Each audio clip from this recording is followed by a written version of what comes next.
What's up, everybody? What's going on, everybody? Ashe to all my people out there. Welcome to another episode of My Unapologetic Perspective. This is the podcast where we give our point of view of controversial topics from my experience, Black history, and our knowledge as African Americans. Black history presently lives in us, so we can continue to excel into the future. It's one thing to know Black history. It's another thing to take advantage of what the people in Black history did for you. In the words of Malcolm X, there will come a time where Black people will wake up and become intellectually independent enough to think for themselves, as other people are intellectually independent enough to think for themselves. Right. We appreciate the love we've been getting, mostly on TikTok. I really don't even care about Instagram anymore. I've tried with whatever. Facebook love, even some YouTube love with the YouTube shorts. We appreciate it. All the love we've been getting in the comments we've been getting. We really do appreciate it. If you watch the full episodes, we definitely appreciate you more rocking with this great content. Because we're not going to stop. We've been doing this over a year now. This might be like episode 40, something like that. 40, 41. You know what I mean? So we definitely going to continue to grow, continue to be better, continue to look at the comments on some of the things that we could do better. But we appreciate all the love and support. I'm your host, Martre Baker Stevens. To the right of me is Shaquan Battle. Yep. And to the right of him is Jerome Battle. What's up? For the people who are new to the podcast, that's our father. We're brothers. It's a family thing. That's not my brother. It's a family thing. That's my dad. For the people who are new to the podcast. They saying you look old. That's what they No, they say you look young. And this is exactly episode 40. This is episode 40? Yeah. All right. The last episode that we did, we kind of jumped into a conversation that kind of led us into this topic, which is talking about HBCUs, historically Black colleges and universities. For a disclaimer, before we even start, I guess you got to explain this because some people still don't understand what that means. That white people can go to HBCUs. Yes, white people can go to HBCUs. In fact, there are some that the population is more white than black. Yeah, so Because I ain't gonna lie, I didn't know that. Because I never heard a white person say that they was going to HBCU. Well, you know, the funny thing is that they want to know, can white people go to HBCUs, but they don't realize that HBCUs were created because they wouldn't let us go. Yeah, exactly. to the public or private Exactly. So, institutions. like, I was just reading comments on YouTube on HBCUs, and white people were talking about, like, why do y'all have all Black colleges? Like, that's racism. I'm like, that's not what that means. Like, you have HBCUs and you have PWIs, right? PWIs is predominantly white institutions because places like UVA, Virginia Tech didn't allow Black people to go there. So therefore they had to create their own institutions to be able to go to school. So whenever you see an HBCU is brought up, a lot of white people say, you know, that's continue segregation, when that's not what that means. And Black people, we've done it too, because we call them all Black schools when that's not what it is. That's right. They're historically Black colleges and universities. So when integration happened, white people had the opportunity to go to these schools the same as they had the opportunity to go to all Black high schools and middle schools and elementary schools. They chose not to. So when it came to integration, we did the integrating. So we went to those schools and basically sometimes left our own institutions in which they closed down, but it does not mean an all Black school. There are white people there. There are Asians there. There are a lot of different people there. It is not an all Black institution. You will not be denied because you're white. That's the dumbest thing you ever heard. Now, we do know on the opposite hand that Black people can be denied because they're Black going to PWIs. Absolutely. An interesting thing that just came up in the news, actually a few weeks ago, there was an Atlanta teen, Mackenzie Thompson, who had like 49 college offers and $1.3 million in scholarships, chose to go to an HBCU. When her quote says, you know, I'm choosing to be part of the majority, no longer feeling like a minority. That's the importance of the HBCU, right? And to put this into perspective for people, 1948, George McLaurin applied to the Oklahoma University, and he was attending Oklahoma University, but they would not allow him to be in the classroom with white people. So his desk was on the outside of the classroom where he had to learn from there. He couldn't go into their cafeteria. He couldn't go into their library. He couldn't be in their classrooms. And that just shows you the uncomfortability with learning in some of these places, even PWIs. So for Black people, it's hard sometimes being educated in those type of environments. They may not be as lethal as it was back then, but there's still some uncomfortable situations in being in those integrated schools or predominantly white institutions where it's taught a certain way, where it's rooted off certain things, right? So that's one of the important reasons of HBCUs. So, 100 years ago, there were over 300 HBCUs. Now we're down to 106. And this goes back to a conversation that we had a while back, was African Americans, we have to do a better job of retaining our history, right? Because HBCUs are history.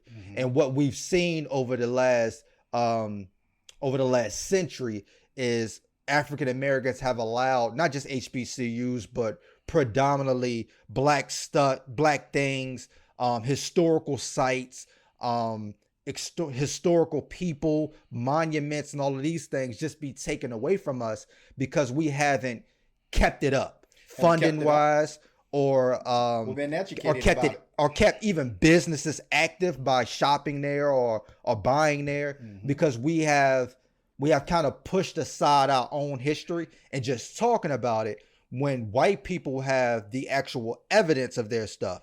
You know what I'm saying? So you can go just here locally, and there are places that was black institutions that are no longer there, that's been converted to something else, but you would never know it if somebody told you. You know what I'm saying? Science and technology. Right, which is now back to Susie G. Gibson. That's right.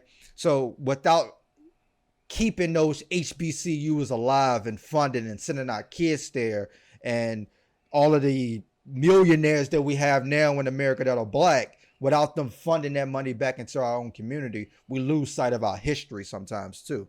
Oh, absolutely. You want to go first?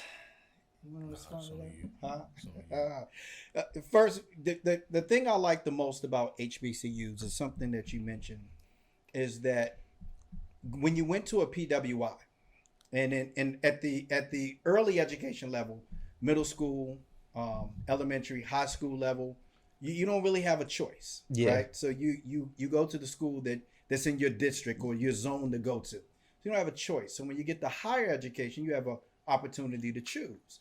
So in most cases, blacks chose higher education where they felt the most comfortable. One, where they were welcome, because everybody wants to be welcome.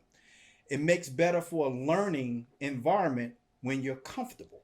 Right. So we talked about this early on. When you go into a classroom at 5 years old, 6 years old, you see no representation of you or people that look like you. Right.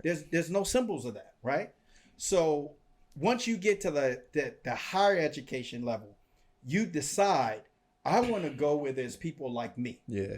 Where I feel more comfortable, to where I can be the best version of me and not have to deal with the outside and things that happen on the outside of education. Sort of like what Jackie Robinson had to go through when he played baseball, right? What Jim Brown had to go through when he played football. They wanted to avoid those things so that they can do what they really wanted to do, which is get a better education, because we understand that one of the things that can become an equalizer in a world of discrimination and prejudice is education. Right. Even though sometimes that's the narrative, sometimes it can be reality. Yeah, right. Sure. But nonetheless, you have to have that in order to create some type of equality. So choosing an HBCU gave us that. The other thing is that a lot of these schools were, well, in every case, were created for a reason. And the creation was because we weren't allowed to go to the PWIs, Right. which at that time, every college or university was one, whether it was private or public. And we can talk about that a little bit later, the difference between the two. So for the people that want to know, most of the HBCUs for a long time were private, which means all of their money came from donations and alumni donations and things of that nature. Successful people who came from those universities. Right. Also, the HBCUs educated the teachers that taught in the predominantly Black communities at the K through 12 level. So they were educating the future educators that were going to teach people that look like you. Right. So the cycle was important that I think a lot of people don't understand. So in terms of choosing an HBCU, and I've learned to understand this through the years, is that you choose not for the Black experience. Hell, you get that every day just being Black, right? You choose it because if you don't use it, you will lose it. And that's not just the saying. That's not a rap song. That's real. If you don't use it, you're going to lose it. So people are choosing these HBCUs for that reason too. But to go one step further, to be able to get funding to be able to go to school, if you choose your HBCU, you have a allotment of money that's out there, federal grants, Pell Grants that you can get to go to HBCUs a lot easier than you can to go to a PWI. So, and then to go one step further, one of the problems that you have when you go to a PWI is that the debt that you incur while you're in school, now you have to be able to get a job that pays you the kind of money that you need to be able to pay off those debt and still earn a living and have that equality that you wanted by getting that education. That's right. That you don't normally get that when you go to a PWI, that you can get when you go to HBCU. That's right. And then the last thing is, for those that want to know, this is a fact. This is not recent research shown that Black graduates from HBCUs are 35% less likely to develop a warning sign for heart disease, stroke, or diabetes compared to Black graduates from other institutions. Other institutions is a euphemism for PWI. Right. So 35% less likely. Why? Your level of comfortability, the hardships that you do not have to encounter at that early age in life, 18 through 24, right? That's going to allow you 35% less likely to be diagnosed with one of these things early on. So the pressure is off of you. The pressure that some people have when you go to a PWI, you remove that pressure by choosing the HBCU. I'm gonna ask you a question before you go real quick, because what you just said is monumental. But one of the cons that I read about going to a HBCU is the fact that once you leave that Black campus, you're now back into the real world, right? So can that be a detriment to the Black people, because you, for 4 years or 8 years, you've been in this Black culture, this Black bubble, until you got to go back into corporate America, which is also white, right? You know what I mean? That's a great point, and I got an answer for it. Okay. The answer is this. So people want to know, if I go to HBCU and I go for a job interview, and my counterpart, the other person that's up for the same position, graduated from a PWI, who stands the better chance of employment? It depends. If that employer's objective is to diversify their establishment, their organization, for whatever reason, because every company has to look to diversify. If we're saying that today's population of non-white Americans is at a certain number, and you expect that number to rise in the next 10 years, it's incumbent upon that company to understand that in order to survive. I need to diversify because I need that business. In order to have that business, I have to have that workforce. So now if a company is really looking to diversify, they're going to look at the person from the HBCU. And here's why. To diversify doesn't mean adapt. Diversify means to join. So that means you have to have somebody that can join the ranks, that can deal with the people that you're trying to get. So whether you're trying to diversify your workforce, I need people that can work within the group of those people that we want to target. That's right. But also to be able to communicate and be an example to the people that we want to take our services or product. That's a perfect right? answer. So yeah. Yeah. That and we see the numbers that most of the companies that are looking to diversify are going to hire graduates from HBCUs rather than the PWI. Right. That's a great answer. What are your thoughts? Give me a minute.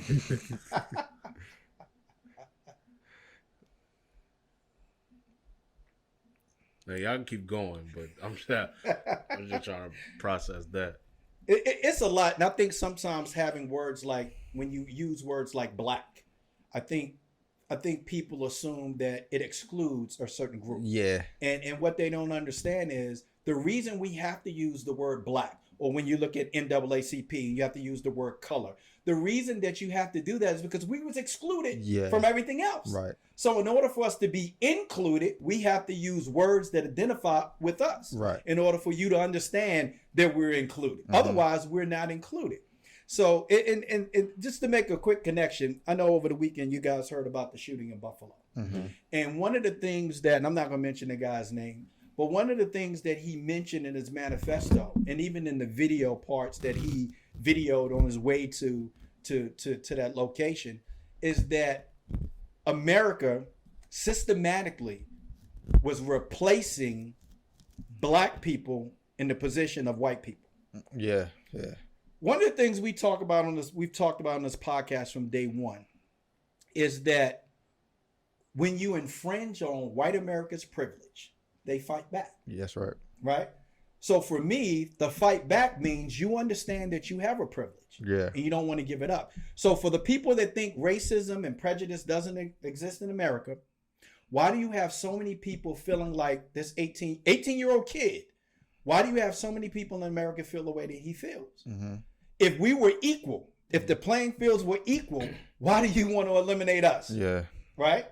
If we have access to the same privilege that you have already, why are you thinking that we're getting your privilege? Yeah.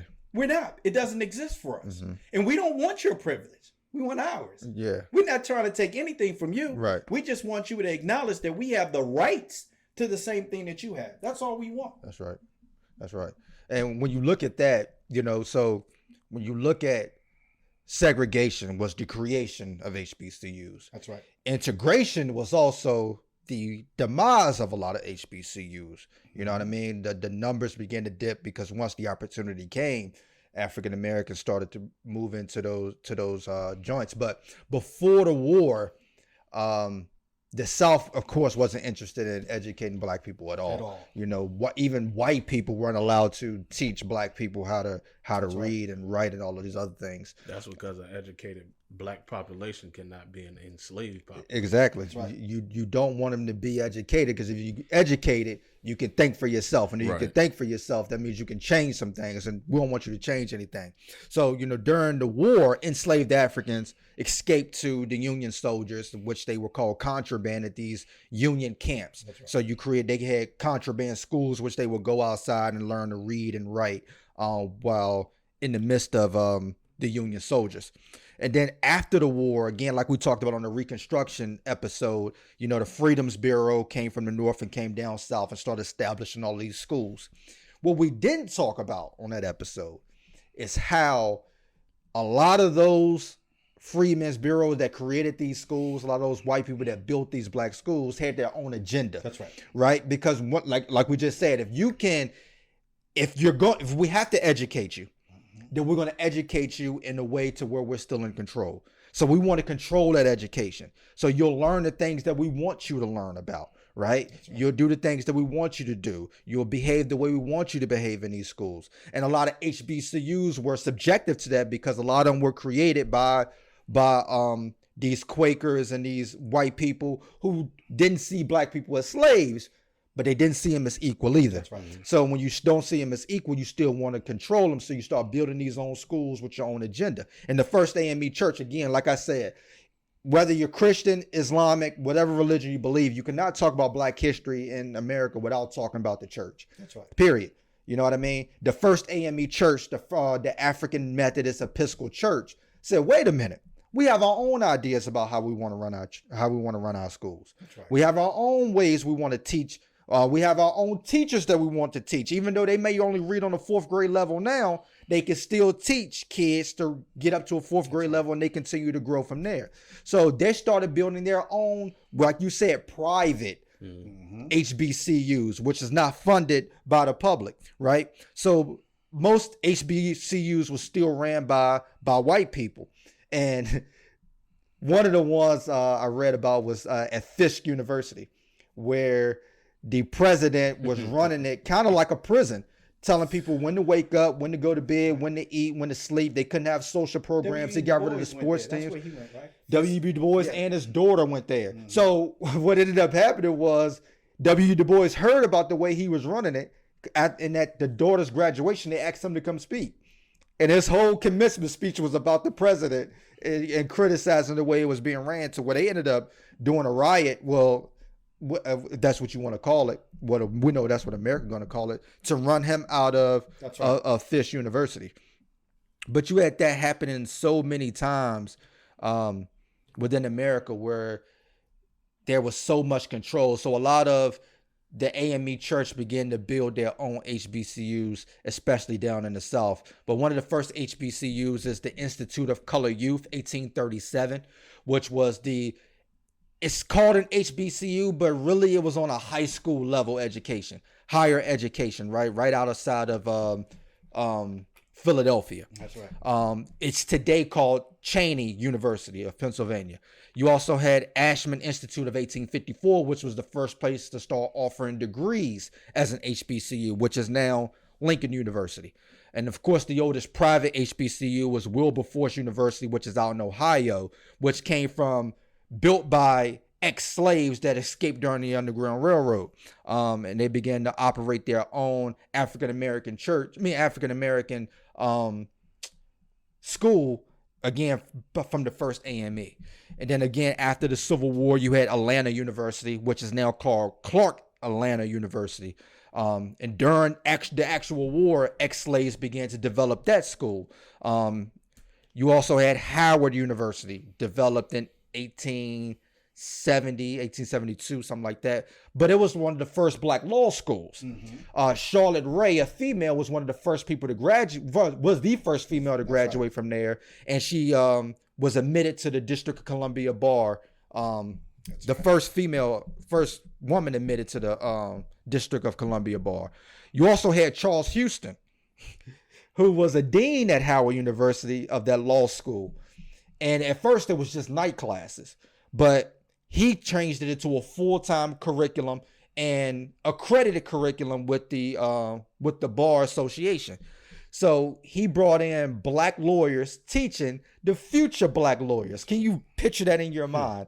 You know, that this black guy is bringing in black lawyers to teach future black lawyers. One ended up being Thurgood Marshall. You know what I mean? So he influenced, they said at the time he had influenced 1/4 of the African-American lawyers in the United States, right there from Howard University, right? Carter G. Woodson was also a dean at Howard University. Stokely Carmichael was also a student at one time at Howard University. You had Morehouse College, which provided a liberal arts type of education, because a lot of people weren't doing liberal arts type of education. They were just doing what we call now STEM. And that's how most of the HBCUs was started, doing STEM. Right. So was science, technology, and mathematics. Yes, science, technology, and engineering and mathematics. While others focused on the industrial and agriculture. But Dr. King, before it became Morehouse College, it was called Atlanta. It's like the Atlanta Baptist Seminar, Atlanta Baptist College. And that's what Dr. King and his family went to.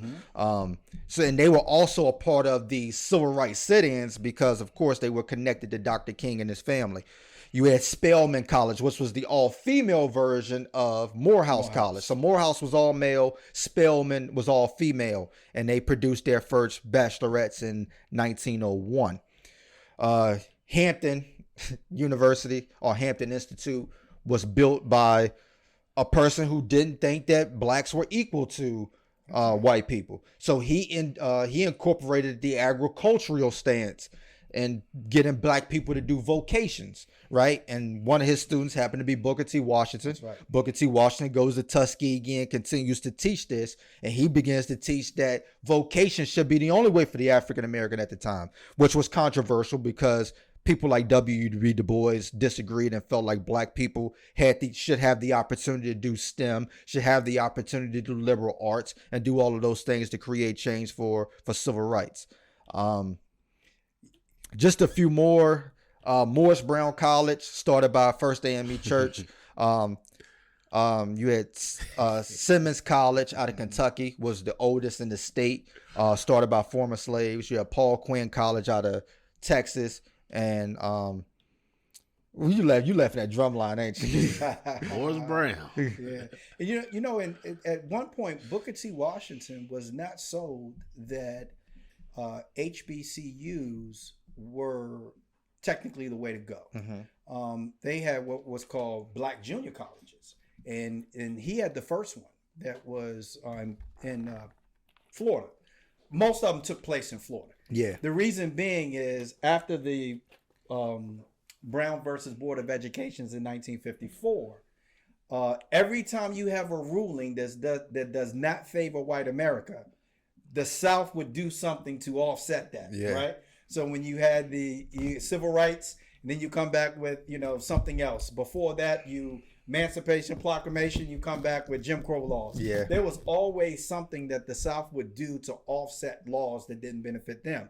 So after Brown Board of Education's decision in 1954, Florida started creating black junior colleges. Yeah. And the whole idea, the narrative was that they were trying to prove that separate but equal does work.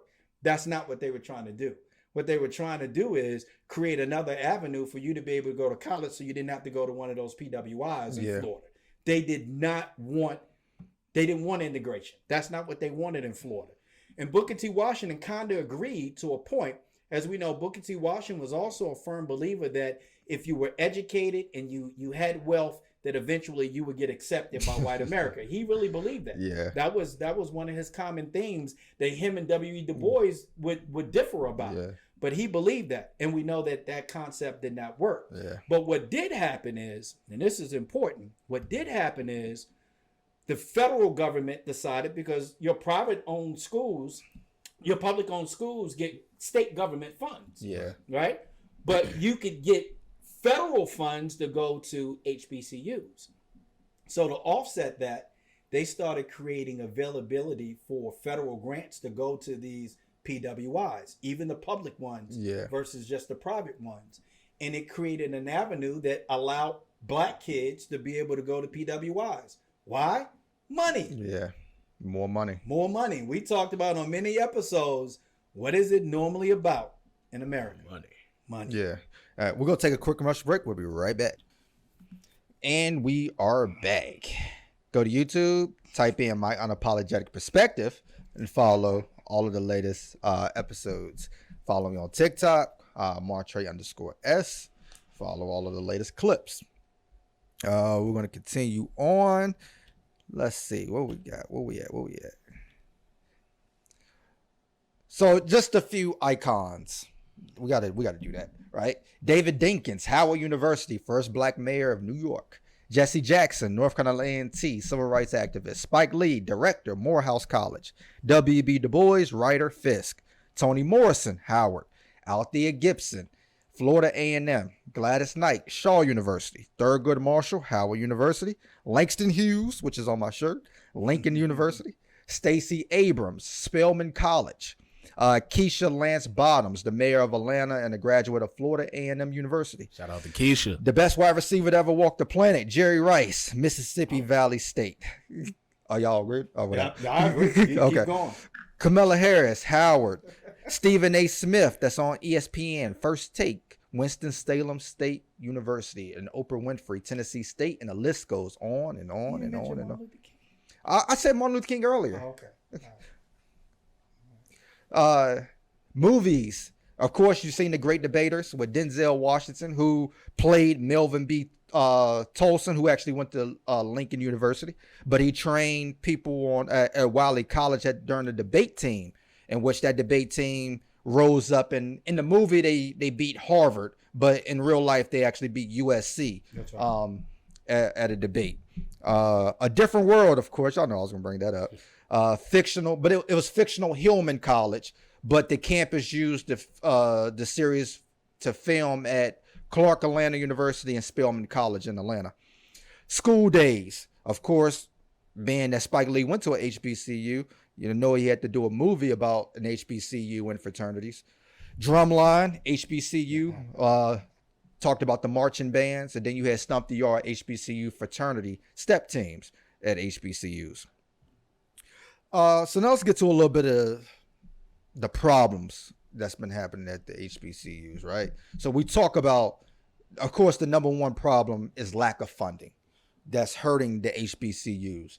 You know, one of the things that happened was the PLUS loan that African Americans were relying on to go to HBCUs began harder to be able to get approval for that, in which HBCUs was losing $50 million just off of those PLUS loans. Low retention, you know what I mean, is when you get to college, T's here, T can attest to this, when you get to college, a lot of times you still apply for those grants. You still apply for some scholarships to be able to continue your time at that college, getting jobs at the college. And a lot of times HBCUs don't have that funding for that to be able to keep people at HBCUs.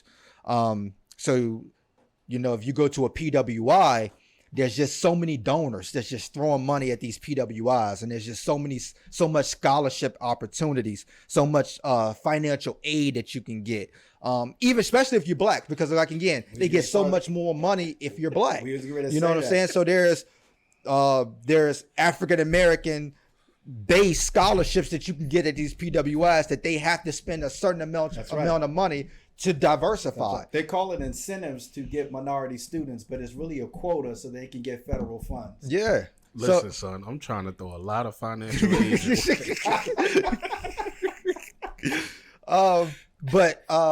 Stupid. But they're also competing against online classes. You know, a lot of people are offer those online courses to where you don't have to go to campus. It's just cheaper for you to be right at home, and you get UVA University on your degree just like everybody else without having to step foot on that. It's also what you mentioned at the very beginning, is that a lot of people are uneducated on the history of HBCUs and why it's necessary that we continue to go to those institutions. Yeah, because if you look at it, you know, we went to Liberty High School, which is, would y'all say Liberty High School is about 70-30? Yeah. Right? Yeah. Did your guidance counselor ever? Well, T, did the guidance counselor ever talk to you about what college you want to go to in high school? All right, well, they're supposed to. Yeah. So, and we're doing. I remember they never brought up. I got brought up at HBCU. You know, nobody talked about it. No. You know, and you won't unless you have a guidance counselor that look like you. Yeah, even if they do college fairs, you know how many HBCUs do they invite to the college fair? Just Absolutely. Like, so if you don't know about it and you come from a family history that didn't go to school or whatever, how would you know about it? Right? Because a lot of HBCUs is traditional. You know what I'm saying? People listening to this podcast right now still wondering what the hell are we talking about when we say HBCUs, right? Historical black colleges and universities. And white people can't go there. Drumline, Stomp the Yard for all the black people who don't know what we're talking about, right? But another thing is, you know, T probably never even thought about this going to LU. I never even thought about it when I went to school, right? Is, do you have access on campus to things that you feel like you should have access to? And a lot of HBCUs don't. You know, do you have Wi-Fi in every building? A lot of people think at college you're supposed to have that, right? But if you're not, if the HBCUs, a lot of people go to HBCUs because it costs lower. And if it costs lower, it means they're getting lower funding, lower tuition rates, which means there's less money going into the resources. Right. So if you don't have, so they have to cut some things. So you may not have Wi-Fi. You know, if you go to LU got this beautiful gymnasium for students. You know, it's like 6-7 basketball courts. Yeah. You know, you can work out there. Do you have the funding for that? No. Because as y'all probably going to talk about in a little bit, a lot of the sports teams use those facilities to where we can't have everybody coming here using these facilities, right? You know, do you have enough showers in your dormitory? Because if you go into a most PWIs, of course, a lot of places still have showers by the level that you're on, level 1, level 2, level 3 of a dorm. But if there's only 4 showers and it's 50 people on this level, I may be late for class trying to get a shower. That's right. You know, does the showers have hot water? Is there leaky pipes? I know a few people said Howard University has some leaky pipes. Yeah. Are those things being fixed? TSU, heating and air. Right. It's one of the things they're struggling with. Do you have money to bring in guest speakers? That's right. That's not alumni. Matter of fact, Howard was having struggles this year just with the dorms, the quality of the dorms, and the fact that they have too many people in the dorms. Yeah. And the kids protest because of that. Yeah. So those economical and financial issues are real at the HBCUs in comparison to the PWI. Right. Because I know, like I said, T can attest to this. There's probably some places you can go right off campus and you get discounts. Yeah. Can you offer me that? Because is the surrounding area black owned to where they would give me a discount? Probably not. You know what I mean? So those are things that a lot of HBCUs may not offer that PWIs do offer. You know, and you can go to USC and they'll give you money to go study abroad. That's right. You know what I mean? So why would I go to an HBCU if USC is going to give me money to do all of this, right? So it's tough, but we still want to preserve and give our money. Like we always talk about that economic development. It goes with schooling too. That's the right. more we attend, the more money fundles and the more money goes back into our community, into our schools. But if we're not taking care of that, then that's on us. And listen to the politicians.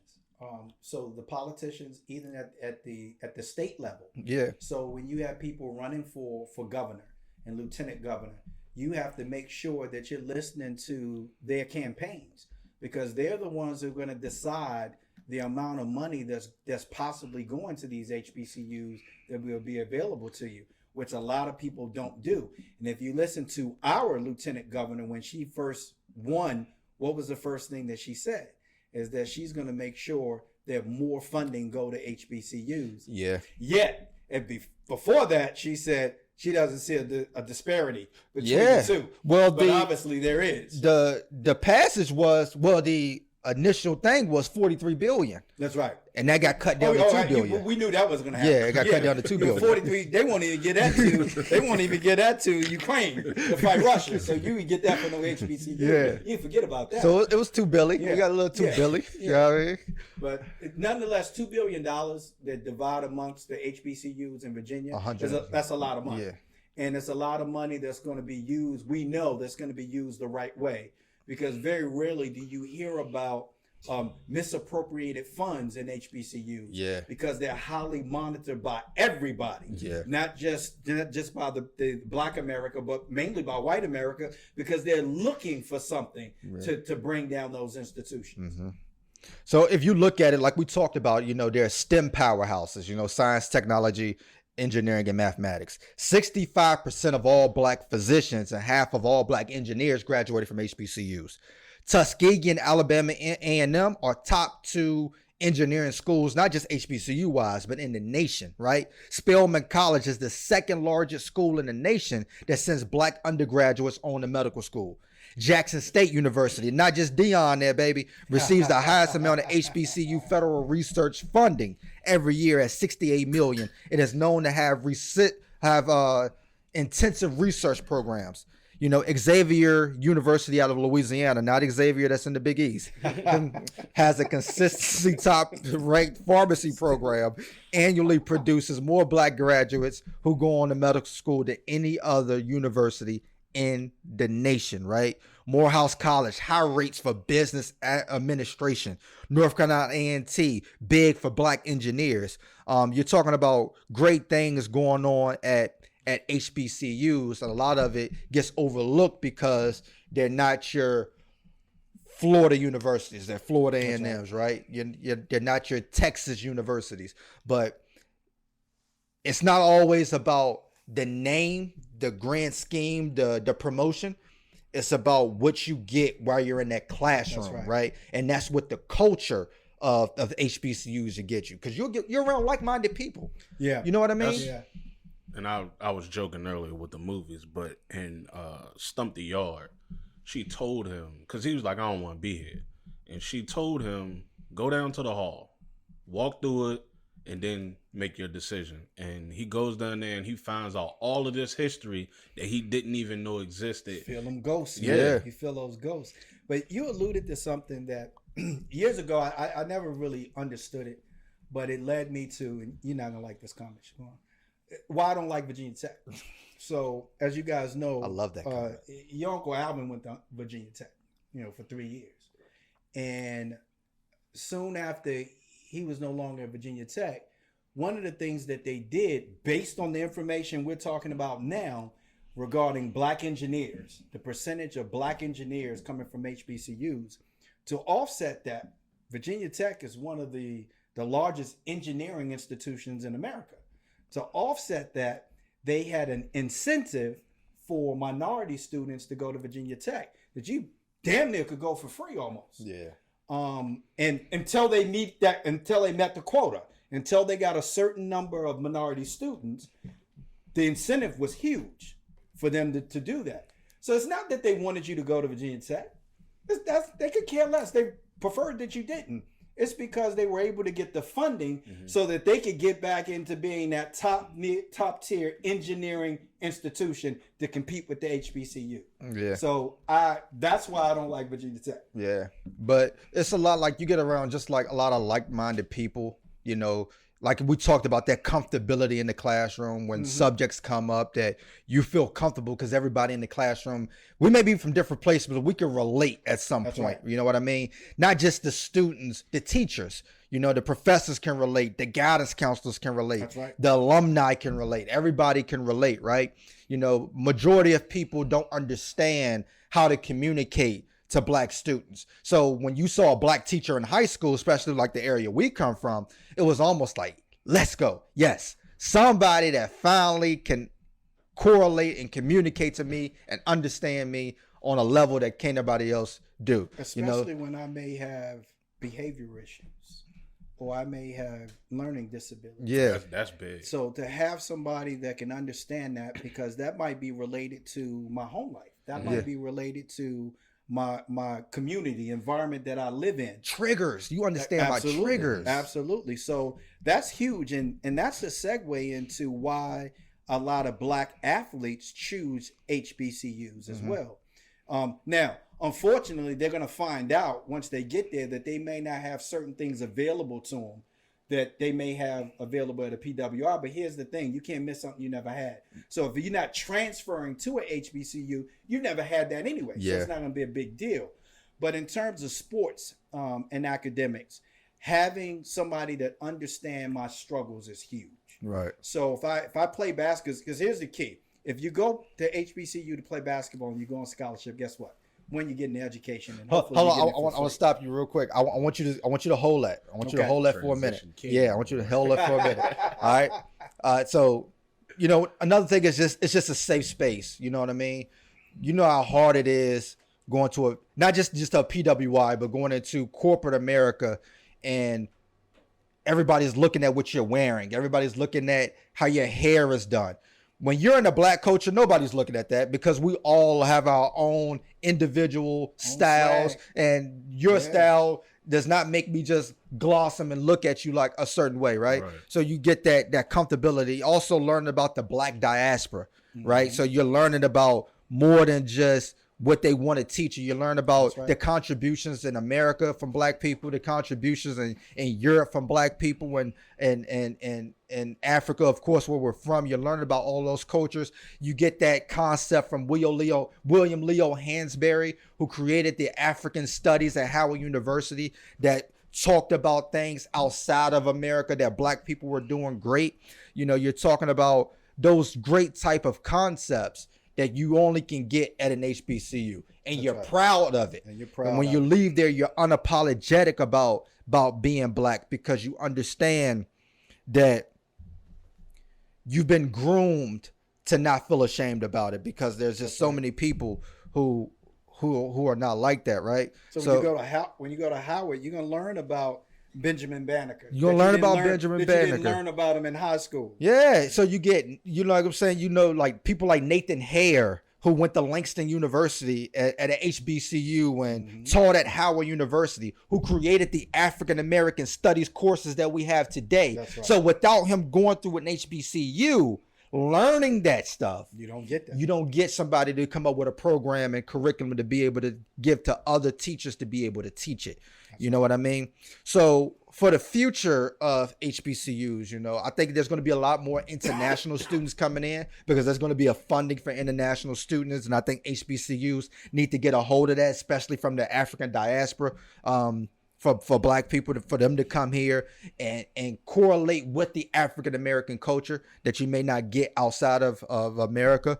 You know, there's going to be, of course, y'all going to talk about sports here in a second, but of course, those athletes going there are going to bring in more attention, which brings in more revenue. That's right. You know what I mean? More scholarship opportunities. But you're going to get, there's just been a renaissance of Black students going to HBCUs the last 6 or 7 years, because we're just seeing a waking up of people being proud to be Black. That's right. You know what I mean? And those applications are going to continue to grow, and they're going to continue to flourish as we move forward. But we're going to take a quick commercial break. We'll be right back. And we are back.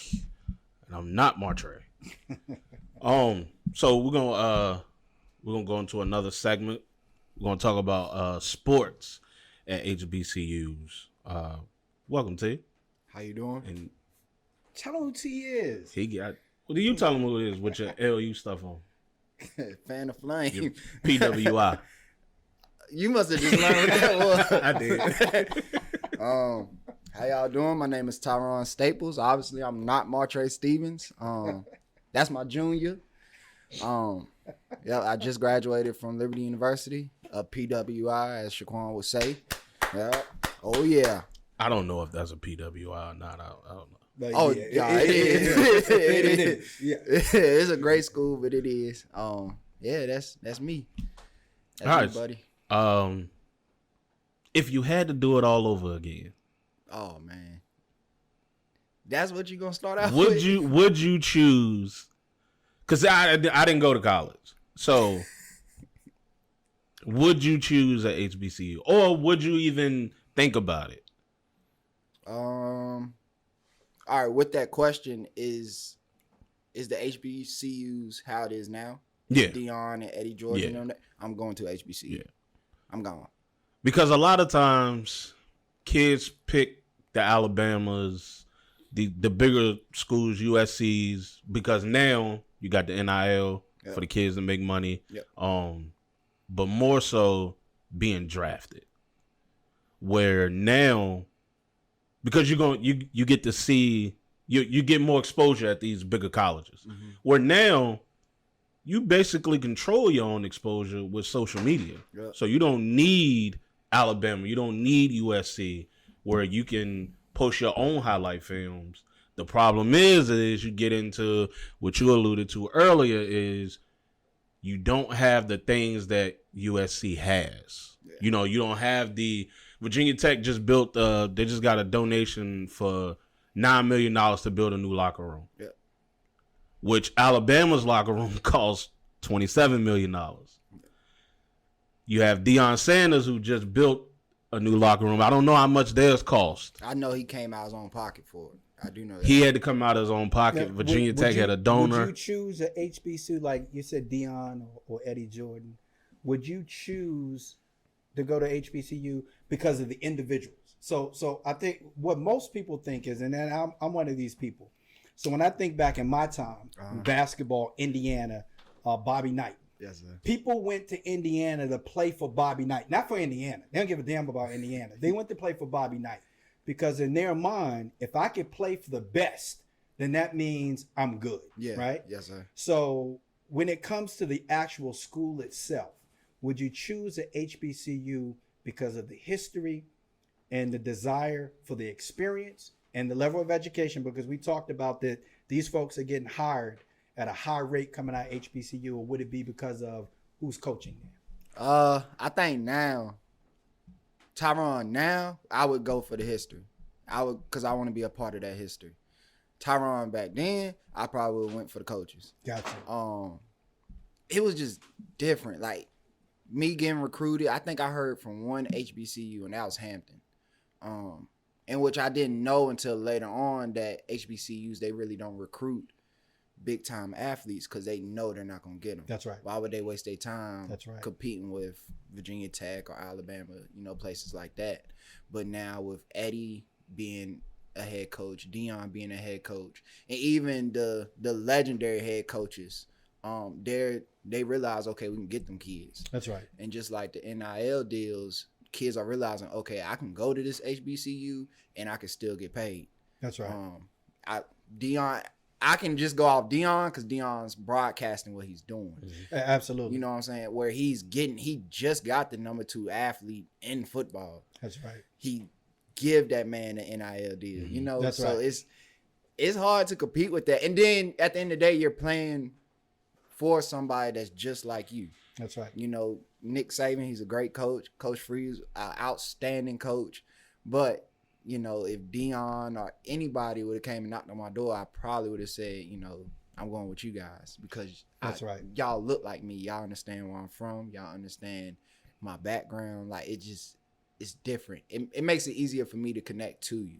That's right. Yeah. Did you find the transition between your high school experience to going to a university like LU to be much different in terms of the disparity between white students and black students? The same with the teachers. Most of your teachers at LU were probably white versus, at Liberty, same thing. Yes, sir. Was it very similar? Yeah, it was similar. So the level of comfortability was high already. Yes, so this proves the theory that most kids that go to HBCU come from predominantly black environments. Yes, sir. Right? So the transition from high school to an HBCU is not going to be drastic, right? But if I go to school in Boston, and the percentage of black students that go to my high school is 2, you think I'm going to HBCU? No.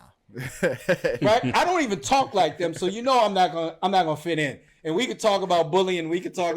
Nobody jones on other black people like black people. So we already know you're going in with some busted shoes on. It's going to be tough, right? So we already know that. So I think that proves the theory that HBCUs are going to be inviting to people who either know somebody there, whether it's a coach or a player or another student, or it coincides with the environment in which they were already used to. Yeah. And that just happened on an episode of A Million Little Things, where the kid got into Yale, but he didn't want to go because he said, well, his foster dad wanted him to go because he said, you're going to get an education and be around other people that's not like you. Where he said he wanted to get an education, but he wanted to be around people that was just like him so he could feel comfortable. He wasn't going to feel comfortable at Yale. But he had a hard time telling his parents that because his parents wanted him to experience something else outside of being around predominantly black people. Let's talk about Kavion, how you pronounce his last name? Thibodeau? Yeah. He just got drafted. Yeah. So in 2018, he was ranked the highest football player in America. He visited FAMU, and he said nobody wants to eat McDonald's when you can have filet mignon. And he chose to go to one of the biggest football programs in America, which is Oregon. How y'all feel about that? I like to hear T's thoughts on that. Because I think that's interesting because it's a 2-generational gap for me. Right. So I like McDonald's. So Yeah, McDonald's cool to me. I've never had filet mignon, so I like McDonald's. So It just that's tough. Cause he's from what, New York? Is it New Orleans? New Orleans. He He's New from Orleans. okay. Dang, that's tough. Cause for me, I would have never said that. even if for you me. choose Oregon, you don't say that. Yeah, Right. for me, I would have Right. never said that. Cause you just in FAMU, that's Yeah. historic. school. That's a historical black college. Yeah, university. so like to black people, like that is a filet mignon. Yeah. But I understand. I mean, you want to go to this big school with plans for the future, but now you can go to those small schools and still make the NFL if that's what your dreams are, the NBA if that's what your dreams are. And I mean, I love what I keep going back to him, but the kid that went to Jackson State did, because he could have went anywhere. He could have went anywhere in this country and played right away. He went down there to Jackson State. He understood, okay, down here, I'm gonna be the man because I'm the highest recruit. I will play both sides of the ball, but I'm gonna enjoy it. I'm not gonna talk bad about the big PWI schools. I'm not gonna talk bad about my experience here. He's not living a luxury lifestyle at Jackson State. He's living just like the regular kids, but he understands it's a bigger purpose. Mikey Williams, I think he was the same thing when he was getting recruited. Yeah. Where he said, he came out and said, I want to go to a HBCU because I want to make that impact. Yeah. It always starts from one person. Now, for the kids that have a dream of playing at the professional level in the sport, and they choose a HBCU, and we've already seen this, and it's not even HBCU, it's just a smaller college, LU. Yep. So you look at what happened to Malik. Yep. I believe, I don't care what NFL analysts may say that hurt his stock. I believe that they looked at the level of competition that he played, and they're saying, we don't know whether he can play against elite players, not elite schools, just elite players. Yep. So with that said, if you look at HBCUs, I don't care how elite the program is. Remember I said elite players. Are they going to start looking at kids that go to HBCUs and saying, did he play against elite players?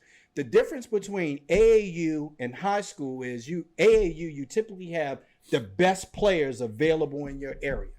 So that means at the high school level, you may have 3 good players. Everybody else has just made the team. So they're not only playing against not only not playing against the best, they're not even playing with kids that are really good. So at the HBCU level, that's what I think they're going to have to contend with. And I'm not saying that I agree with that concept. I'm just saying from the professional draft standpoint, that's how they're going to probably look at these kids as saying, yeah, you were great playing against the competition you were playing against. How do you fix that? I think it's going to get fixed. By more kids choosing to go to HBCUs. And especially with the transfer portal being as big as what it is now. And you seeing a bunch of them big name players going to HBCUs now. So, I mean, they going to have to put big name schools. You're going to have to see a FAMU versus Florida State game. You're going to have to see a Jackson State versus Ole Miss or games like that because of the fans that's coming out now. So in order to keep them fans coming, you have to play top level competition. That's right. And I mean, the big schools, they're going to be scared because the same players that they have now, once they realize they go to them HBCUs where they are comfortable because they're around the people that, you know, are like them, it's going to be bad. It's going to be bad when them athletic kids go to them HBCUs and they're playing for a coach that's just like them. Right. Let me read some stats real quick. The NCAA reported $1.1 billion in revenue for 2017. Most of that money comes from the Division I basketball tournament. In 2016, the NCAA extended its television agreement with CBS and Turner through 2032 for $8.8 billion. About 30 Division I schools each bring in at least $100 million in athletic revenue every year. Almost all of these schools are majority white. In fact, black men make up only 2.4% of the total undergraduate population. 65 of the so-called Power 5 athletic conferences, yet black men make up 55% of the football players in those conferences and 56% of the basketball players. Doesn't surprise me. Now imagine you get them numbers at HBCU. Exactly. What's going to happen? Black people's problem is we don't know our value, so we give it away for free. So what we do is we don't know our value, so what we do is we have a white coach come in and say, hey, look, this is what Alabama offers. This is what... Think about all of those, what was it, 2 years ago, that receiving corps from LSU? Yeah. All of them from Baton Rouge, right? Yep. Imagine if they would have all went to a HBCU instead of going to LSU, making them more money, and they not make a dime until they get to the NFL. And then I think another thing well, you're kind of seeing the change with generations.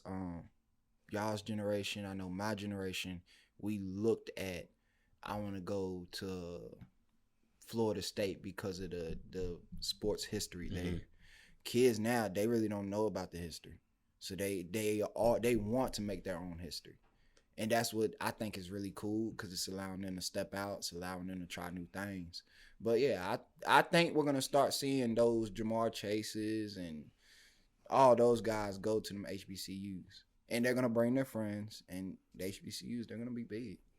You said something interesting when you first answered the first question, is that the T today would probably choose a HBCU. Yeah. And mainly that's because of what you know today about HBCU. Do you hear other black students talk about HBCUs at any level? Other than, I know we joke about the movies, but that's the only example that most people ever get of HBCUs is from movies or television. I think in high school, you really didn't hear it in high school. Just because of the high school we went to. That's right. But once we got to college, we had a couple players go to Jackson State and other HBCUs. Just because you wake up every day and the only time you're going to see somebody like you is when you're at practice or you're in the locker room. When you go to the classrooms, you already getting stereotyped because you're an athlete. That's right. And then to add on your skin color, it makes it worse. So, I mean, and then the whole the Black Lives Matter situation, all that took place in college. That's right. So it was like, man, we out of here. We're gone. And a couple players, I think Tavion Land, he was a big recruit for us. He transferred to Norfolk State. Peyton Pickett, he went to Jackson State. And they had good careers. So, I mean, it definitely changed. And that's what it takes. When we're all around each other and we get to talking, and it's like, man, just like you said, we're not valuing ourselves. When I'm talking to you, I'm adding value to you, and you starting to realize your value. So now it's like, okay, I could take my value somewhere else, somewhere that's going to be appreciated. And that's what we feel like Black History does. We feel like Black History empowers us. It gives us that value that for many years they've tried to strip that from us and making us believe that we're not valuable. So I think Black History empowers us to start thinking about, okay, let me do some more research about some of the things that I'm hearing. And that's what we need. We need younger people like you talking about not just about HBCUs, but about Black history in general. Because you can have value no matter where you go. Even if you don't go to college, you can have value. But understanding your value, understanding how to impose your value so that you can get a return on your value. That's what we want. And to do that, we think that understanding Black history will help you achieve that. When we look at this, thank T for coming on and giving us that athletic perspective. But one thing we was talking about off air is just how a lot of these kids, without their value in sports, they would never be able to step foot on that campus. You know what I mean? So PWIs see that, and they'll come into your home and recruitment. The head coach will sit down and smile on your face and tell you how you're going to take care of your baby. But it's a money grab. You know what I mean? And that's how these PWIs have built their organizations to become top tier schools, not from academics. They come top tier schools because of athletics. When you go into the mall and you see the University of Texas shirt, they ain't talking about the University of Texas debate team. You know what I mean? When you see the sports hats selling all of these things, these news channels, these Fox Sports 1 and ESPN doing all of these deals, it ain't because they got a crazy liberal arts thing. It's because these Black athletes that they have built on. And one of the things that we talked about, like people like Jim Brown who went down south and Ernie Davis who tore Texas up, they said, okay, we see the opportunity now that they can play. So now let's get some of these guys in here and have them run touchdowns for us and build off that. Back in the 60s, University of Kentucky didn't have Black athletes until they had a starting five beat University of Kentucky in the championship game, Pat Riley and them. And they said, oh, okay. Now In order to win championships, we got to have black kids. In order to win Heisman trophies, we got to have black kids. In order to get that money to fill the stands, because they ain't coming to see such and such. They coming to see Jim Brown. They coming to see O.J. Simpson. They coming to see these people. That black crowd can come in. Now we can have that revenue coming in. And that's why they use these black athletes as pawns. But if we can get them to a HBCU, and that's why I'm glad that a high school kid brought the attention back to HBCUs. Because before that, many people weren't talking about HBCUs until Mikey Wright said, I'm thinking about going to a HBCU. And people said, wait, what the heck is an HBCU? And make people go do their research about what Mikey Williams was talking about. Now you get Deion Sanders there. Now you get Eddie George there. Now you get all of these great athletes who we already seen, the Wilma Rudolphs of the world come from, the Althea Gibsons come from, Jerry Rice's come from. And you say, okay, if we start, imagine if the top 10 recruits don't choose to go to University of Kentucky to play for Calipari, to go to 1 year to NBA, they decide to go to Norfolk State. That's right. You know what I'm saying? They decide to go to Jackson State. They decide to go to Florida A&M. Now, guess who ESPN gonna call? Because they got the top 3 recruits. You think Jackson State ain't gonna be on ESPN coming up? You dang right they is. Why? Because they got the top 2 recruits coming in, right? And they got Mo Williams as the head coach. That's money, that's equity, that's donations, that's sponsorship, that's scholarships coming in. So that's why it's important for the black athlete to understand his value. Like, I understand when my man said filet mignon. Okay, I get it. But what are you doing for the next athlete coming after you? That ain't gonna have that opportunity to go to Oregon. Because from where he live at, that he not getting that extension. You see it all the time. You see NBA players like Bam Adebayo, how you say that boy last name? Bam, for Miami, who said he had to train schools just so he can get recognition for Kentucky. You know what I mean? So what happens to the kid who's down there who can't just change schools because he got to take care of his little brother? You know what I'm saying? That's never going to get that D1 opportunity. Oregon ain't knocking on his door. Alabama ain't going to knock on his door because, like you said about Malik, he's not getting any attention to play against these 6A state teams. That's right. They're not playing against these 5A Texas University, Florida teams. That's right. So now he's not getting the opportunity, and you just disrespecting him by saying, I'm going to Oregon just because you 6'5", 250, 300 pounds. Come on now. If you didn't play football, will Oregon still be sitting on your sofa and telling your mom she's gonna take care of you? Right. No, but I guarantee a HBCU would for educational reasons. That's the reason why it was started, because the professors back then cared so much about the youth. They said, we're gonna train them to teach the next generation. We're going to train them to fight the civil rights. We're going to train them. And you guess what? The people who Charles Houston brought up, those lawyers that he brought up on Howard University and Thurgood Marshall, guess who fought for the Brown versus Board of Education? Howard University led that, because they understood at the time what's coming after me. And as African Americans, especially our young people, we have to start looking at what's coming after me. And for a kid like Mikey Williams to understand that at an early age, monumental. That's right. Monumental, right? So just looking at it, of course, we talked about Biden, the $1 billion, the $4.3 billion that's to be going.